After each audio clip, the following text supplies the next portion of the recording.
పపాయాని మనం తీసుకుంటే ఏమవుతుందంటే అందులో కార్బోహైడ్రేట్స్ 11 గ్రామ్స్ ఉంటుంది, ప్రోటీన్ 0.5 గ్రామ్స్ ఉంటుంది, ఫైబర్ ఎక్కువ ఉంటుంది, దట్ ఈస్ 1.8 గ్రామ్స్ ఉంటుంది. ఓకేనా? సో అంటే మీకు అర్థమవుతుంది ఫైబర్ 1.8 గ్రామ్స్ ఉంది, మనం ఒక 100 గ్రామ్స్ పపాయ తింటున్నామంటే we can understand that papaya is very good for digestion. ఎందుకు? ఫైబరే కదా మన డైజెషన్ ఎక్కువ యూజ్ అయ్యేది. ఓకే, నెక్స్ట్ మినరల్స్ కూడా ఇంపార్టెంట్, మనం నోట్ చేసుకోండి. మినరల్స్ ఇందులో ఎక్కువ మనకి ప్రొవైడ్ అయ్యే మినరల్స్ ఏంటంటే calcium, magnesium, potassium and iron.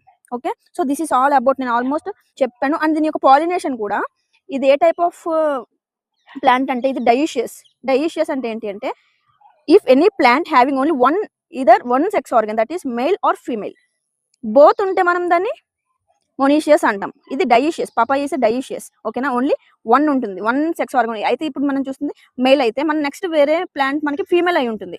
Both sex organs అనేవి దీనికి సింగిల్ ప్లాంట్ మీద ఉండవు అనమాట, ఓన్లీ వన్ సెక్స్ ఆర్గన్ అనేది ఉంటుంది. సో దీన్ని మనం డైషియస్ అంటున్నాం. సో ఈ టర్మ్స్ ఇంపార్టెంట్. ఓకేనా? So this is all about papaya.